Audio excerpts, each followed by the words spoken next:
Fala, galera! Eu sou o Júlio Carioca, você está no Volume de Jogo. Hoje, no 20º programa, nós vamos falar sobre TV de clube.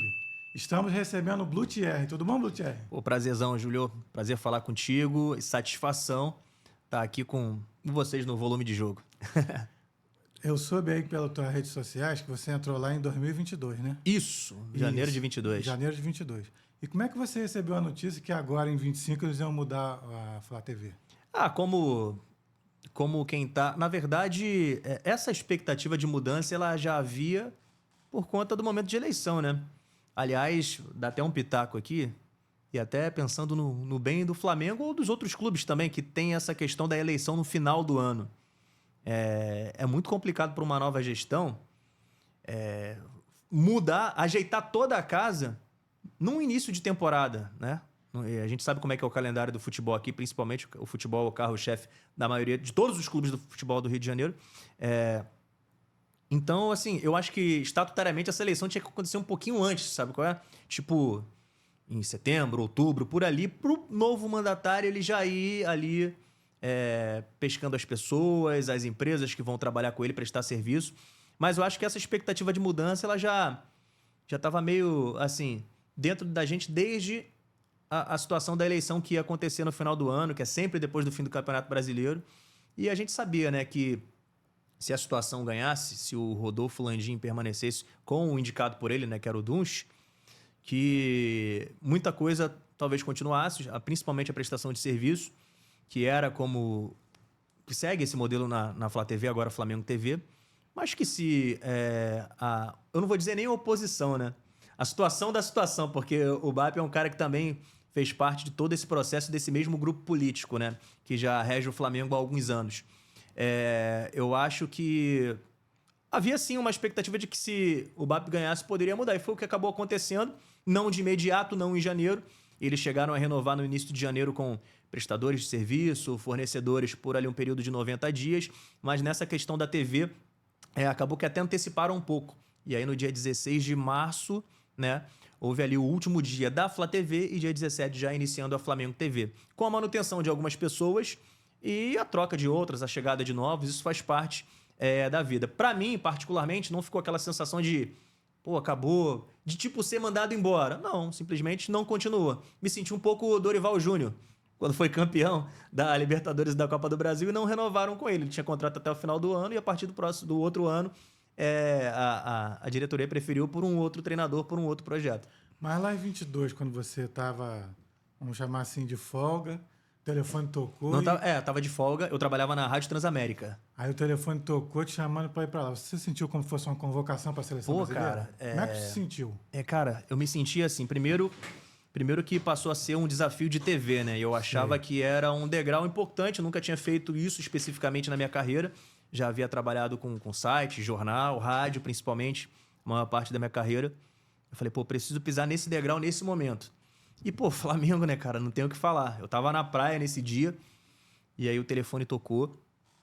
Foi até a companheira que saiu agora também, a Lona Trindade, me ligando. Pô, pintou uma vaga aqui e tal. Eu já conheci ela dos tempos de Fox, né? Que ela trabalhava na TV. E você tem interesse? Eu falei, lógico. Então peraí que o chefe vai te ligar. E aí me ligou e me perguntou, você pode estar segunda-feira aqui na Gávea? Eu falei, pô, não pode ser agora, não. Na hora eu nem me preocupei em saber a condição de pagamento ou funcionalmente o que eu ia fazer. Eu só queria porque se tratava do Flamengo, né? E por que trabalhar lá não parecia nem trabalho? Cara, primeiro que quem trabalha com futebol, assim, eu sempre me senti muito me divertindo trabalhando com futebol ao longo da vida. Desde os tempos de rádio, principalmente. E trabalhar com o seu time ainda mais é um privilégio de você estar fazendo o que você fez a vida inteira, que era estar na arquibancada, só que você está ali do lado, está no campo, você está no dia a dia, você está no hotel, você está viajando com os caras junto. Então essa questão era... Talvez agora eu até sinta mais, assim, porque quando você está dentro do processo meio que banaliza, meio que torna normal, você está no automático ali do trabalho. Mas agora, olhando de fora, assim, talvez eu até valorize ainda mais, porque, cara, eu acho que é um sonho de qualquer um, assim.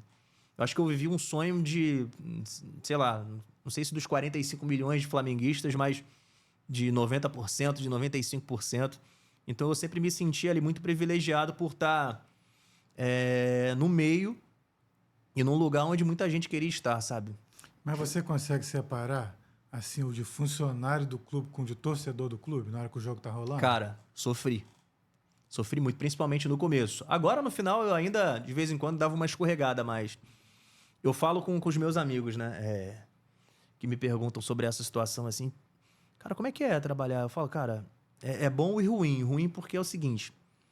O Flamengo, quando ganha, é ótimo, assim. Pra todo mundo. Pra quem torce, pra quem trabalha, pra quem joga. Agora, quando perde, quando você pega uma eliminação, meu irmão, é protesto, é carro quebrado, é dedo na cara. Mas vocês, como imprensa, Da gente também. vocês também sofrem pressão? Fácil. Não, por quê? Que não entra em campo? O quê? Pelo amor de Deus.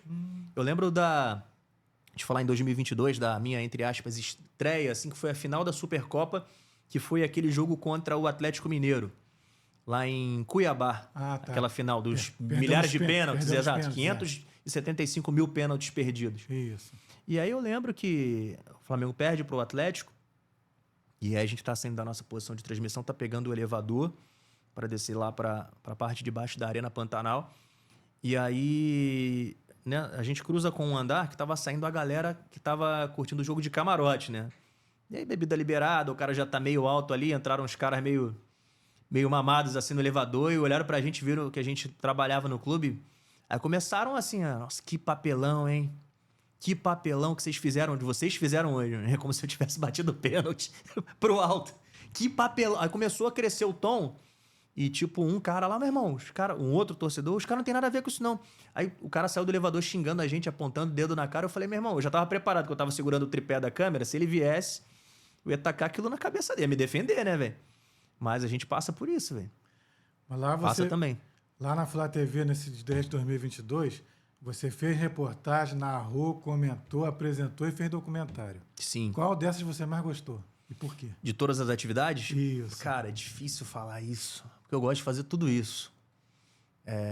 Talvez comentar e apresentar seja o que eu menos goste de fazer. Não que eu não tenha me dedicado ao máximo, mas narrar é legal demais. Reportagem é o que eu mais sei fazer. E essa questão de dirigir... Eu dirigi um documentário da campeão da Libertadores, de 22. E também um agora do Penta da Copa do Brasil, do ano passado. Esse material, inclusive, convido aí a quem for sócio torcedor e tiver acesso à Flá TV+, dentro do Globoplay, você pode assistir. Semana da Glória Eterna, o da Libertadores, e Pelo Penta, que é o da Copa do Brasil. Essa questão de você fazer como se fosse uma série, né? Um doc, assim, de 4 episódios, isso eu fiquei um pouco surpreso até, porque dá muito trabalho, o tempo é curto, que você não pode deixar passar muito, porque senão, né? Perde ali o quente da conquista, aquele momento. Então, por exemplo, da Copa da Libertadores, o Flamengo foi campeão a gente voltou pro Rio num domingo de eleição. Era aquela eleição de 2018. E a gente chega aqui no... 22. Não, de 18. De 22, desculpa. De 22. De 18 não, de 22. É verdade, foi de 22. E aí a gente chega no domingo de eleição no Rio, aquela ressaca de pós-título e tal. E a gente tinha que entregar isso, tipo, na quinta-feira. Começar a montar, tipo, segunda, terça, quarta. Aí você, tipo assim, trabalha 2 dias pra poder entregar o primeiro e o de quinta. Daí na quarta você já dá um gás pra poder entregar o de sexta. Você vai fazendo assim. Vai fazendo os filhos nascerem às vésperas ali do período de entrega. E acabou que deu certo, foi tudo ao ar. Agradeço muito a ajuda também da produtora na época, a Nádia, da Aquarela. Ela foi demais, assim. Era a empresa que prestava o serviço de gravado pro Flamengo nessa época.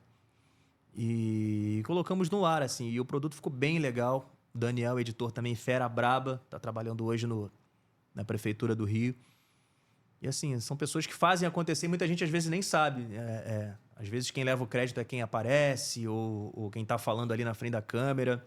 Mas não é muita gente trabalhando para poder entregar um produto legal pro torcedor, cara. Disso eu me orgulhei muito. E fiquei surpreso por ter conseguido fazer. Mas o que eu gosto de fazer é reportagem mesmo, é trocar ideia e levar a informação. E nesse tempo de 2022 para cá que você tá lá, você fez grandes coberturas e viagens, né? Sim. Qual foi que mais você gostou, assim? Tanto de cobertura quanto de viagem, independente de ser as mesmas, né? A cobertura eu destaco a da Libertadores em Guayaquil, Ah, tá. a da Conquista. É muito legal você, tipo, viajar 3, 4 dias antes e viver toda aquela expectativa de últimos treinamentos, treinamento no local do jogo, reconhecimento do gramado. E o clima vai subindo, vai esquentando, você vai vendo nas redes os torcedores chegando, você vai esbarrando com eles pelas ruas de outro país, assim, você fala, cara, não é possível. É muita paixão mesmo. Então essa cobertura foi muito legal. E viagem maneira, eu destaco a do Marrocos, que é do Mundial. A gente acabou não ganhando, caindo na semi, né, pro Al Hilal. E a pré-temporada do ano passado nos Estados Unidos foi bem legal também. A pré-temporada, o Flamengo jogou 2 partidas lá, né, contra o Philadelphia e contra o Orlando. Foi bem legal também essa viagem, porque foi bacana participar. E nesse teu tempo lá, você soube assim, por exemplo, um dia antes, amanhã você vai entrevistar um jogador, independente se é do elenco atual ou do elenco antigo. Uhum. Você chegou a perder o sono? Amanhã eu vou entrevistar fulano e tal. Não, cara. O tempo de bagagem já não... Eu vou te falar uma coisa. Não é só o tempo de bagagem, não. Eu sou um cara que eu nunca fico nervoso. É uma característica minha até. Eu brinco muito com minha mãe sobre isso. Ela, pô, você não fica nervoso com situações, tipo lugar cheio que você tá falando? Não. Eu sempre falava isso. Prova, por exemplo. Mesmo as provas que eu não sabia nada. Eu nunca fiquei nervoso. Eu nunca me coloquei nervoso em situações assim de pressão, de algo que não vai me matar, não vai me fazer ser preso, não vai... Sabe? Então, por que eu vou ficar nervoso? Então... Não, nunca... Já me emocionei de estar perto de um ídolo ou outro, assim. Emocionar, mas de ficar nervoso... Mas lembra do nome do jogador? Se é do o Zico, atual? né? O Zico. Entendi. Foi apesar de algum tempo já de carreira, assim, eu fui entrevistar o Zico pela primeira vez, já tive com ele perto, assim, em vários momentos. Jogo das Estrelas, em outros momentos também, ele participando de eventos. Mas de entrevistar, de esticar o microfone para poder conversar com o Zico, a primeira vez foi nesse Mundial do Marrocos, que ele estava hospedado no mesmo hotel que a gente, só que ele estava num andar que era só o quarto dele, assim, tipo. E aí eu falei, pô, tem que ouvir o Zico hoje para colocar ele no pré-jogo, assim e tal. Aí eu conversei com o meu câmera lá, o colombiano, o Patino, continua na Flá TV, faz um excelente trabalho também, fera demais. Falei, pô, irmão, vamos marcar o Zico no corredor, porque, tipo, ele sai do quarto dele, para ele ir almoçar, ele tem que passar por esse corredor aqui. Vamos deixar a câmera ali, vamos fazer um plantãozinho. Isso 10h30 da manhã, 11. Aí a gente fica ali 1 hora, 2 horas. Falei, porra, o Zico não vai almoçar não é possível que ele não tá com fome, cara, que isso. Aí o câmera chegou, o Patino chegou aí a almoçar. Eu falei, vai lá, qualquer coisa aqui, meu irmão, me ensina aqui a dar rec e virar o espelhinho da câmera pra mim, que eu mesmo me gravo aqui. Aí ele foi, voltou, e o Zico nada. Ele, você não vai? Eu falei, não, mano, vou ficar aqui. E aí o Zico desce. Ele é a esposa, e o Zico é foda, né, meu irmão? Ele, em humildade... Pra mim, o ídolo é isso, é o cara que não reconhece o próprio tamanho, assim, sabe? Tipo, você fala, pô, não é possível que esse cara desse tamanho é humilde desse jeito. E ele, opa, aquela vozinha dele. Vocês estão aí? Eu falei, Zico, eu tô aqui há 2h30, quase 3, esperando você passar aqui. Ele, que isso? Por que você não bateu lá na porta? Eu falei, pô, eu vou subir, não sei onde eu vou bater na sua porta. Duvido que eu vou fazer isso. E aí eu bati um papo legal com ele. Na época ele falou sobre a expectativa pro jogo, o Gabigol que tava arrebentando, enfim, a importância do Gabigol, enfim, usando a 10, aquelas coisas. E foi legal demais, cara. Nessa é uma entrevista que eu me orgulho de ter feito e essa foi uma que eu tive ali um trabalho, né, para fazer, de ficar esperando muito tempo e valeu a pena demais. Mas não de ficar nervoso, de ficar satisfeito depois até com o resultado, entendeu? E nesse tempo de Flamengo, você conseguiu fazer amizade com algum jogador do elenco atual? Chegou aí no aniversário de algum deles? Ah, fui. na amizade, eu acho que é um termo muito forte, assim, porque os amigos que eu tenho é de ir na casa, enfim, do cara se sentir à vontade quando ele tiver um problema e pedir alguma coisa. A gente tem aquela relação de trabalho com algumas pessoas mais próximas, assim, de trocar ideia, até de ter o WhatsApp de um ou outro, assim, mas sobre aniversário eu cheguei nos aniversários do Gabigol, os polêmicos aniversários do Gabigol. Aquele que a torcida tava lá do lado de fora? Tava também nesse. Nos últimos 3 dele, desde 2022, ele sempre chamou o pessoal, assim, do staff, ele sempre convidou. Ao contrário do que muita gente fala, que a pergunta de milhões é, Gabigol é marrento? Ele sempre foi um moleque muito na dele, assim, muito de boa. E nunca virou a cara pra gente assim, de marra, de perna, de nada, não. E se você pudesse decidir, ele teria ficado em 2025 no Flamengo? Teria. Eu acho que teria, cara. Eu acho que o Felipe, principalmente, mostrou que sabe como trabalhar com ele, né? Entrar na mente dele. Pô, fez isso com bola rolando na final da Copa do Brasil, tu lembra?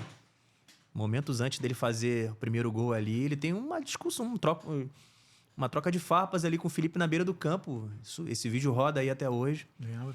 E é o cara final, né? O cara da final, né? Por exemplo, nesse momento em que a gente não tem o Pedro, principalmente, porra, ele ali eu acho que ia ajudar bastante, sabe?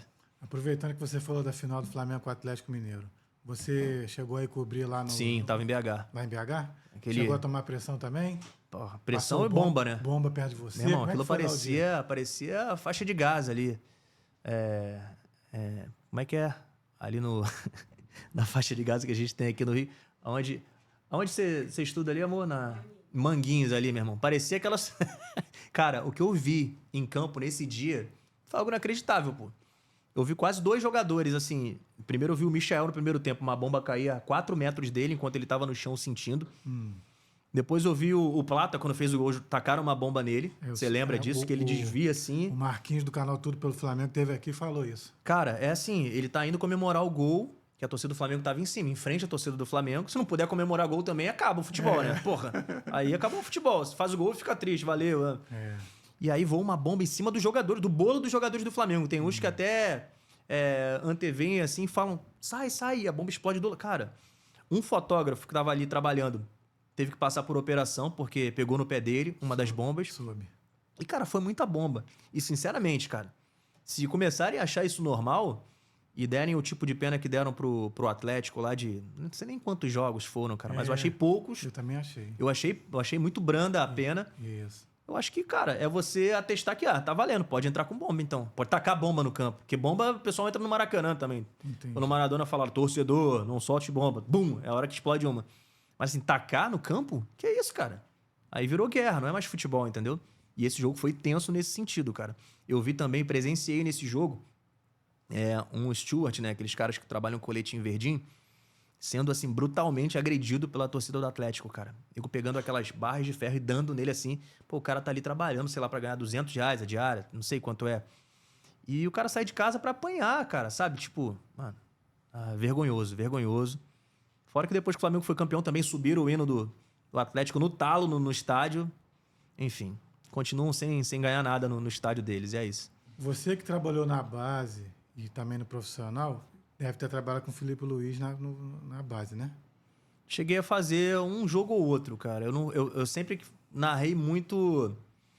eu narrava mais o 15 e aí o Felipe era do 17. E depois ele foi pro 20 e às vezes eu narrava o 17. Mas eu cheguei a comentar um jogo ou narrar um ou 2 jogos, mas acompanhava, sempre assistindo o Felipe na base. Pra você foi surpresa ele ter um sucesso assim tão meteórico? Não, cara.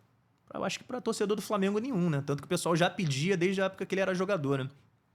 O Felipe sempre foi o cara. Por que ele é esse treinador diferente? Por que ele tá fazendo sucesso? Primeiro que eu acho o nível cognitivo de educação, de inteligência do Felipe muito mais alto do que até 99% dos jogadores de futebol. É só você ver. Eu falo isso em nível de escolaridade, de tudo mesmo, de vivência, de experiência. Ele é um cara muito acima, assim. O Davi Luiz é um cara muito fera também nesse sentido.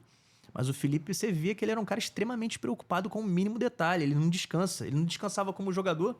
Agora, como técnico, então, imagino que, pô, ele não deve dormir, cara. Ele deve tentar ali, né? Porque o primeiro cara, no começo de trabalho, ele dá a vida ali, né? Ele quer mostrar serviço. E tá mostrando, né? Com toda a bagagem que ele teve, com tudo que ele absorveu, principalmente dos trabalhos dos treinadores que trabalharam com ele, que só trabalhou fera com ele, cara. Só trabalhou fera com ele. Tite em seleção, Simeone no Atlético. Enfim, foi campeão com Dorival, foi campeão com Jorge Jesus.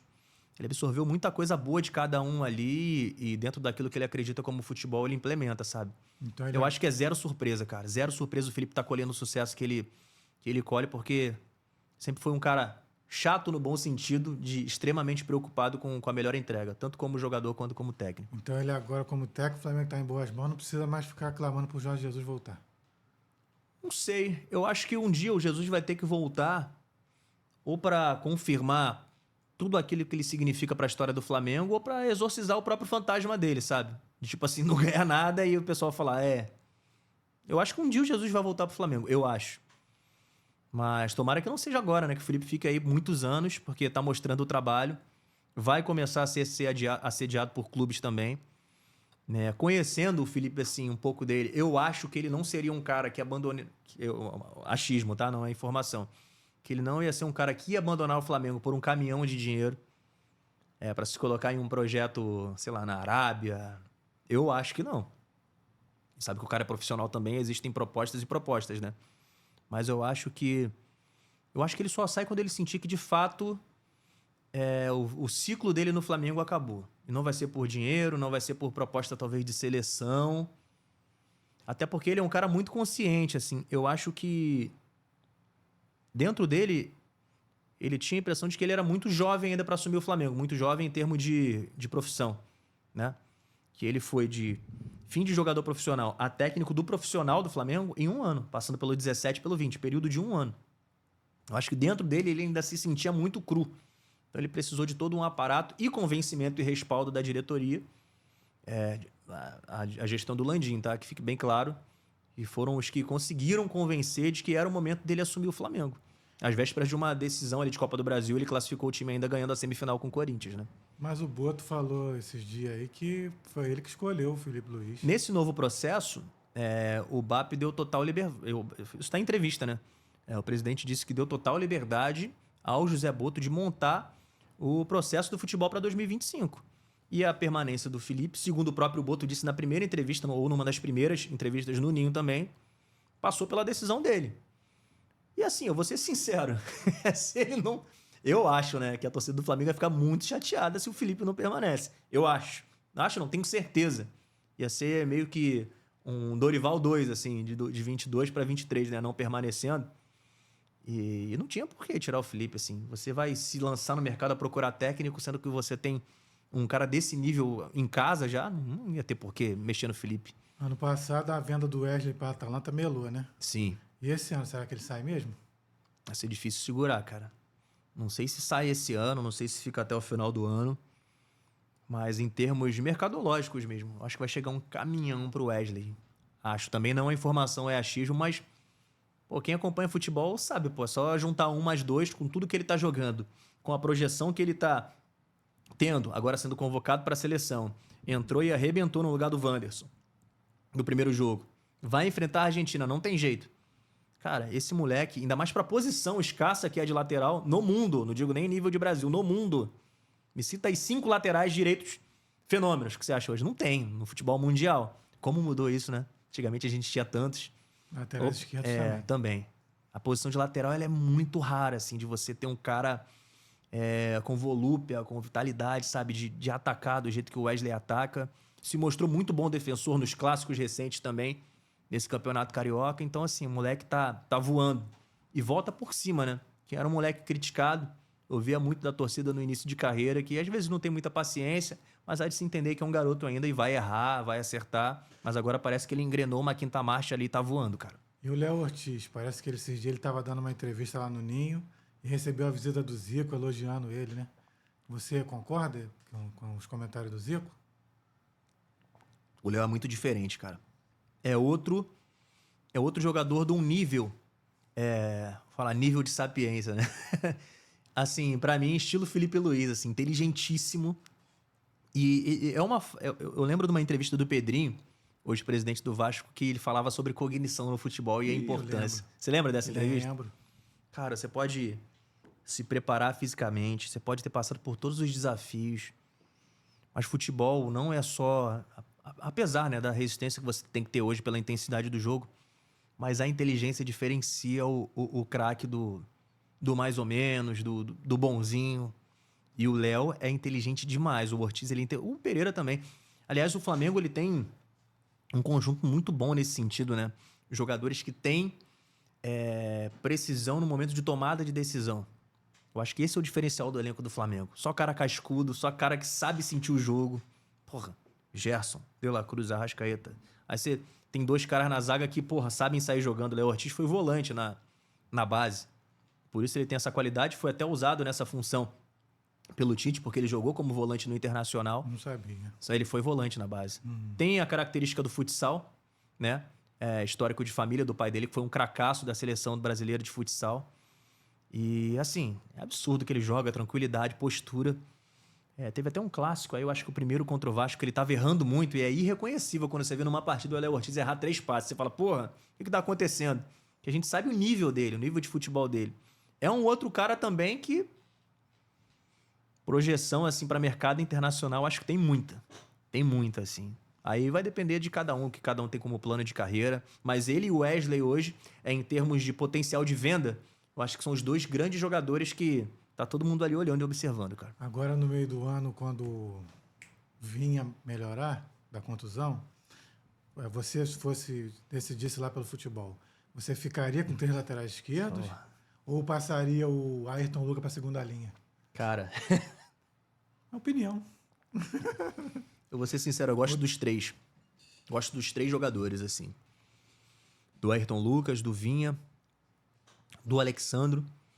Acho que o Alexandro é o mais completo de todos eles, pela experiência e tudo que passou lá fora. O Vinha, eu também acho ele muito, muito equilibrado. O Ayrton Lucas é um cara que o torcedor vê muito com a característica só ofensiva, mas não é. Ele é um cara que também sabe segurar a barra. Eu acho que o Flamengo está muito bem servido de lateral esquerdo. E o Alexandre joga de zagueiro também, né? Ainda tem isso. Quando joga com O Flamengo tem, ó, eu tava listando isso esses dias. O Flamengo tem. Beleza, o Wesley é lateral, mas tem o Varela que faz até o lado esquerdo agora, e foi bem. Aí o Flamengo tem o Danilo, que é lateral também, faz zagueiro. Faz zagueiro pela esquerda e lateral esquerdo. O Danilo joga nas 4 funções. Aí o Flamengo tem Léo Ortiz, que joga de zagueiro e joga de volante. Aí beleza, tem um zagueiro canhoto, que é o Léo Pereira, o zagueiro canhoto do time. E aí tem o Alexandre, que faz zagueiro, faz um terceiro zagueiro numa linha de 3 e é lateral. Ou seja, Felipe Luiz, ele na zaga é o que ele mais tem opção, cara. Na defesa, ele jogar uma moeda pro alto e escolher que ele tá bem, assim.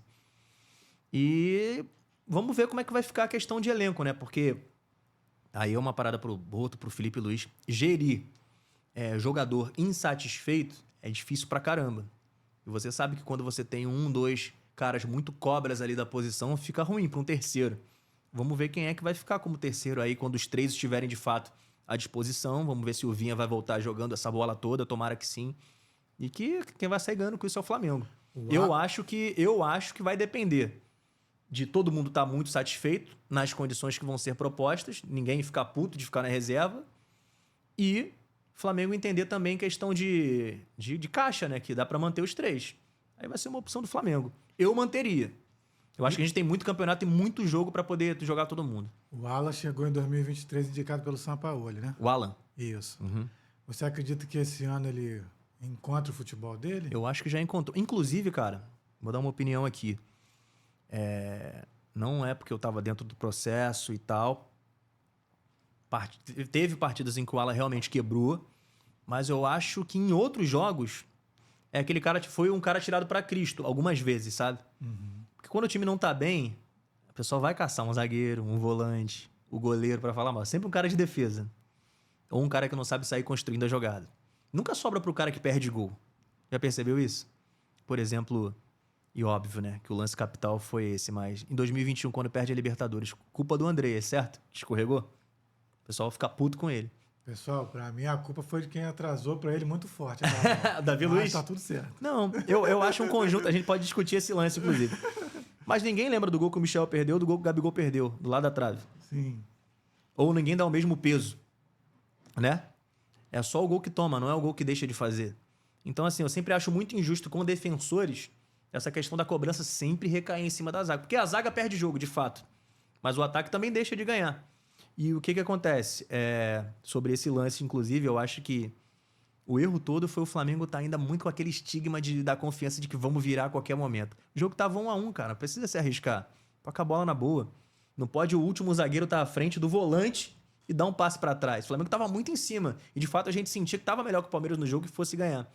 Mas aí o Andrés teve aquele azar e joga bola pra caralho. Quem falar que o Andrés não serve pra jogar no Flamengo, pra mim, é maluco.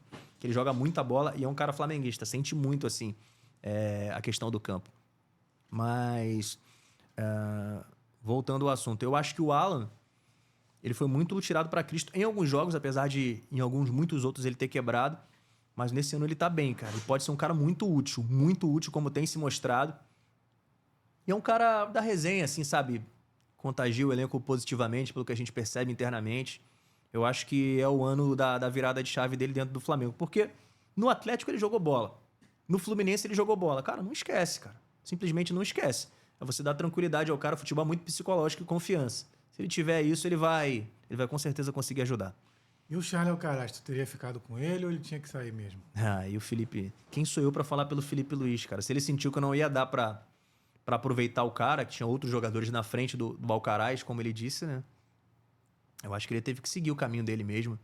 Outro moleque bom pra caramba. E tecnicamente eu acho que agregaria. Mas sabe o que é, cara? O torcedor, principalmente, que fica assim, pô, não é possível que mandou um cara embora.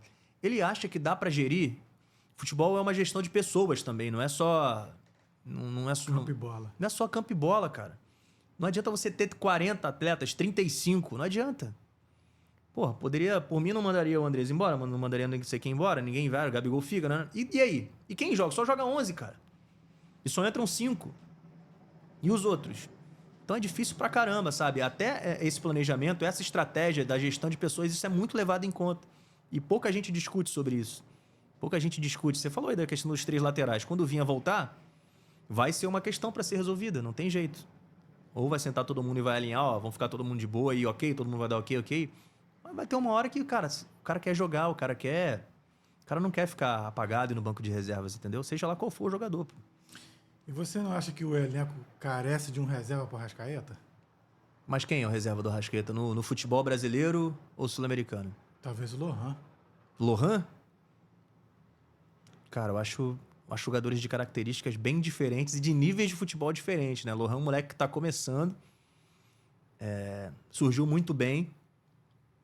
Assim como o Vitor Hugo surgiu muito bem, tu lembra dele? Lembro. E o Vitor Hugo era aquela função do Arrascaeta, tu lembra disso? Lembro. E aí com o Tite ele veio... Aí com o Tite ele veio recuando um pouco mais e tal. Foi o Sampaoli que começou a recuar ele. Começou a recuar, verdade, também. Isso. Na verdade, com o Tite botava ele aberto pelo lado. Na função meio que faz o Gerson ali, apoiando o lateral, enfim. Enfim, eu acho que o Vitor Hugo ele acabou passando por esse processo meio que de, pô, jogar fora da dele, assim. Porque na base ele sempre foi o 10 ali, ele sempre foi o cara que encostava no atacante. Mas o Lohan, acho que ele tem muito potencial, mas ainda não seria esse substituto imediato pro Arrascaeta. Eu acho que é muito difícil. A gente queria muito que tivesse um cara que fosse esse cara em características... o Arrascaeta, só que até você trazer esse cara pro elenco é um outro cara que vai ficar puto de ficar no banco.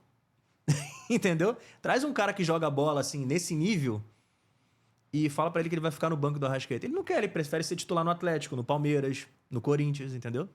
É isso. O Flamengo, semana passada, foi campeão sub-20, né, da Libertadores. Sim, eu tava nesse jogo. Você pode, assim, indicar pra torcida alguém desse time que pode figurar o time de cima, mesmo como reserva? Vão ter moleques ali que vão subir, cara. Vão subir, não. Já fazem parte do trabalho de transição, né? Mas porque, quem você assim, pode destacar? Iago, zagueiro. Esse vai dar jogador, que é o capitão do time. Tá. O Iago, zagueiro. Teve um crescimento muito grande, muito grande. Se seguir nessa linha aí, pode ter também sucesso no futebol de cima, que é o Daniel Salles, o lateral direito. Foi destaque na competição. Cara, o Flamengo tem muito bons jogadores no sub-20. Guilherme, Pablo Lúcio... O Pablo Lúcio é um moleque que vai se desenvolver muito ainda, mas tem muito potencial. Ele tem muito potencial. Cara, assim, há uma diferença muito grande quando o jogador ele sai da base pro profissional, assim. Até em termos de categoria. Quando vai do 17 pro 20, ele já sente um pouco o impacto. O Guilherme já faz parte da equipe de cima, já jogou no profissional, já fez gol. Fez gol, né? Na final, ele não jogou a melhor partida dele, mas foi importante, porque... ele dá passes importantes ali pro Felipe Lima, que acabou entrando, e faz o gol decisivo de pênalti, que é o gol do título. É um jogador também que a galera pode esperar. O Felipe Tereza, São bons nomes, cara. E esse goleiro, parece que tem 1,97 m. O Lucão? Pegou 2 pênaltis. Fenômeno. O Flamengo tem uma escola de goleiros muito boa, Mas assim. ele é da base do Flamengo mesmo ou veio da base de outro time? Cara, o histórico do Lucão, confesso que eu não sei agora, mas ele já tá há um tempo, o Lucas Furtado já tá há um tempo no Flamengo. Eu sei que quem veio de outros times, assim, por exemplo, o Matheus Cunha, ele veio da base do São Paulo. Isso. O Flamengo tem um goleiraço na base, que esse, todo mundo fala bem, vai ser um grande fenômeno aí do futebol brasileiro, que é o Léo Nanete. Já ouvi falar. Esse é um fenômeno, assim, fenômeno. Já fez pré-temporada com profissional também. E o próprio Caio Baroni, que estava lá na reserva dessa Libertadores, ele já foi goleiro da seleção. O Flamengo tem uma escola de goleiros muito boa. Só que, galera, vamos ter um pouquinho mais de paciência com os nossos goleiros. Porque senão acontece o que aconteceu com o Hugo. Eu ia perguntar sobre ele. Você Entendeu? chegou a trabalhar com ele? Trabalhei. O que você pode dizer dele? Cara, moleque a pampa, assim, tranquilo. Ele mesmo já falou publicamente sobre as situações que ele passou de desfoco na carreira, de estar vislumbrado com outras situações. Normal. Faz parte. E aí, irmão, tem uma coisa que no Flamengo você é erro zero, assim. Pra 8 ou goleiro, 80. principalmente. Não, pra goleiro é erro zero. Uhum. Eu lembro daquela Copa do Brasil que ele tentou sair driblando e perde a bola. Flamengo e São Paulo. Lembro, o Brenner tomou dele. Exatamente, faz o gol, quer dizer. Aí o pessoal já resgata vídeo dele fazendo isso na base também, tomando gol. Entendi. Quer dizer, enfim. Mas no Corinthians, tu acha que ele tem tudo pra chegar à seleção? O potencial dele é absurdo. O Hugo é um monstro, assim. E não adianta, assim, quando ele falhar no Corinthians, a gente falar, tá vendo? Entrega. Não adianta. O cara é bom, velho. O Hugo é monstro e... o Marcos falhava, o Rogério Ceni falhava aí. O Fábio, do Fluminense, pô. O Fábio falhou naquele chute do Wesley na final. É uma bola que ele defende, todas. E aí, são menos goleiros por isso? Não. Então vamos ter um pouco de paciência aí com os próximos da base que vão surgir, porque senão a gente vai ficar sempre nessa. Não criticando a contratação do Rossi, que é um baita goleiro também. Mas o Flamengo faz tempo que não tem um goleiro de casa identificado. Quando tem, vira ídolo. Tipo Júlio César. Quando tem, é uma identificação absurda e o cara vira ídolo, entendeu? Só a gente tem um pouquinho de paciência e dar um pouco mais de apoio também. E os jogadores estrangeiros do elenco? Eles são assim mais na dele, mais fechados, ou são o resenha grupo, igual os brasileiros? Eles são resenhas, mas é uma resenha meio que gringa, né? Um grupo meio que deles, assim. É o jogo de baralho, é a seleção do Uruguai, né? Entendi. Varela, Nico, Vinha e Arrascaeta. O Rossi também. Tem o Plata. O Pulgar é o mais destacado, assim, dos gringos, assim. Ele é muito na dele. O Pulgar, você não vê ele dando muita entrevista, né? Mas é porque ele não gosta nem de falar, a verdade. Mas o que houve que ele não queria ficar e agora quer? Alguém Não sei. convenceu ele? Nessa parte eu já não estava mais dentro do processo, mas que bom que ele ficou. O Felipe adora ele. É um jogadoraço, de fato. Sim. Mas de todos os gringos, ele é o mais destacado, assim. Ele não gosta muito nem de falar, não. Ele fala pouco. É um cara mais na dele, assim. E de 2022 para cá, você trabalhando lá, qual foi o treinador que mais te chamou a atenção? Assim, tanto de armar o time, como de ser um cara bom de dar entrevista? Pô, aí eu vou ter que citar uma característica de cada, assim. Então faz assim. Eu acho que, pra mim, o mais fenômeno de todos, óbvio, o Felipe tá aí, ele é um queridão, é um cara sensacional. Está no começo de trajetória dele, né? Começou na reta final do ano passado, mas o Dorival foi muito monstro. Sim.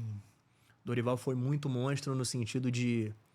Cara, o Dorival sabe jogar muito com o elenco, assim, de ganhar a confiança dos caras, sabe? Uhum. Essa é a principal característica do Dorival, além de, pra mim, ser um cara... Quando você dá a ele o longo prazo, o médio e longo prazo, ele consegue mostrar a qualidade do trabalho dele. Uhum. Eu não sei agora na seleção, a gente sabe que é difícil, são poucos dias de treinamento, né? Você só tem cara bom ali. Mas você formar um grupo, você chamar aqui, porra, o cantor de uma banda, o baterista de outra, o baixista, e fala, toca aí. Os caras vão fazer uma música ali, mas não vai ficar afinado igual cada um toca na sua banda, entendeu? Talvez esse seja o desafio dele hoje em seleção. E o Tite, cara. O Tite é um fenômeno também.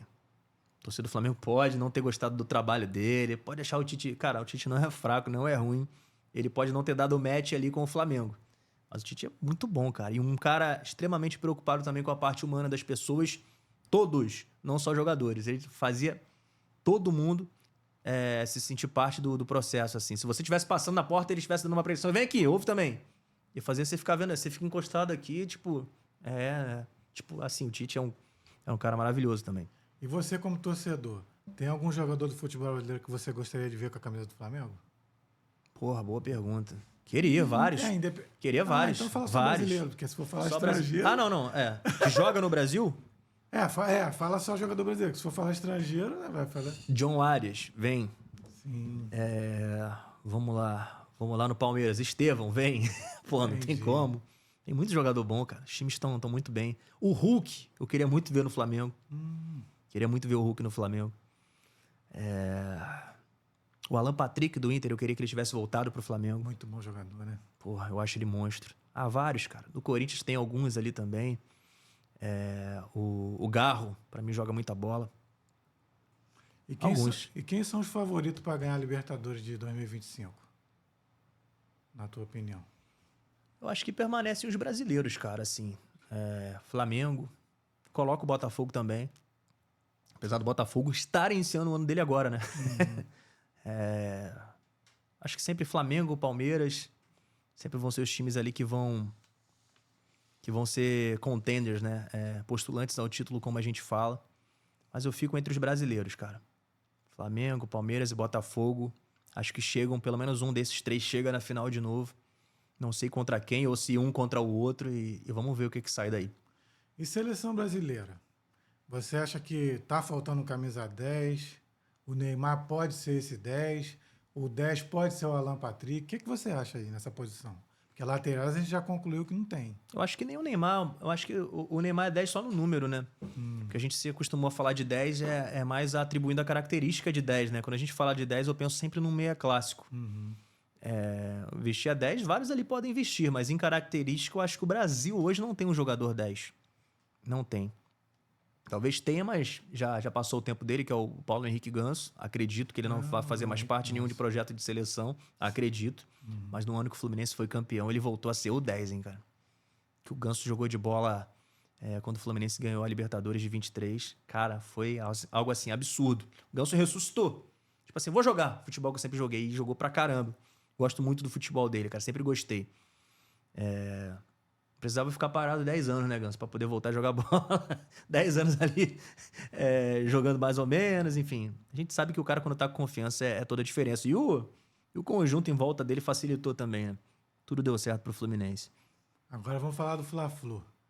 Você chegou a cobrir algum dos dois jogos? O que você achou dos dois jogos? O Flamengo sobrou assim nas como finais? Tá falando mesmo?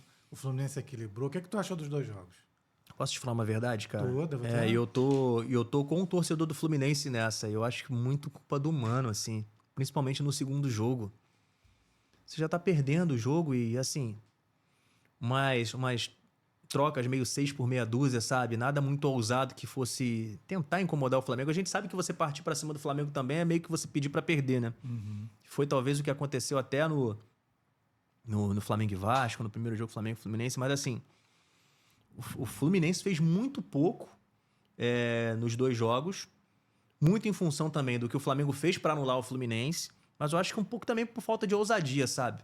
E óbvio que o Flamengo tem um time, um elenco melhor que o Fluminense, na minha opinião. O Fluminense não tem um time ruim, não. Acho que, inclusive, esse elenco do Fluminense, como diz o próprio Felipe, vai brigar por posições altas, assim, nas competições. Mas, em termos de Fla-Flu, eu fico meio com uma opinião também dos confrontos entre Flamengo e Botafogo desse ano, assim, principalmente o da Supercopa. Botafogo não jogou, óbvio, tava sem técnico e tudo mais, mas muito em função do que o Flamengo fez para anular o Botafogo, entendeu? Acho que o Flamengo foi soberano, sim, em todos os clássicos, né? Não perdeu nenhum esse ano ainda. Mas então você acha que o Flamengo sobrou a beça no jogo? Não acho que sobrou a beça. Isso. Eu acho que o Flamengo ganhou... Ganhou porque o outro teve medo. E sem se esforçar tanto. Não vou dizer que o Flamengo não deu tudo de si. Eu digo que o Flamengo não jogou a modo assim, cara, vou jogar pra cima o máximo que esse time aqui pode entregar. Eu achei que o Flamengo também não jogou o futebol máximo que joga, que a gente sabe que tem capacidade de jogar, entendeu? Eu fiquei meio com essa impressão das finais, assim. Achei alguns clássicos, talvez, que o Flamengo teve durante o ano, da Supercopa, até em fase de Taça Guanabara, melhores do que os jogos finais, assim. Acho que a semifinal foi, talvez em termos de disputa, de rivalidade, mais até do que a final, assim. Pelo menos eu achei. Você, antes da gente começar o bate-papo, você disse que trabalhou na Band, né? Não, na Band não. Trabalhei na Transamérica, na Tupi, em TV na Flá TV, trabalhei no GE, no site. Na como é Band, que- não. E como é que foi lá na Tupi? Você lá também cobria Flamengo? Na Tupi eu nunca cobri Flamengo, em nenhum lugar que eu trabalhei. E o que você fazia na Tupi? A produção? Na Tupi eu fazia reportagem. Fazia reportagem. Eu fiz a cobertura do Botafogo ali em 2012, 11, 12, 13, até aquela época do Sidorf ali. Passei rapidinho pelo Fluminense e aí fiquei mais tempo cobrindo o Vasco. Foram 5 anos ali cobrindo o Vasco. E nesses 5 anos você cobriu no Vasco, o Vasco chegou a ganhar algum título, tem alguma relevância? Ganhou o último título, né? 2016. E caiu também.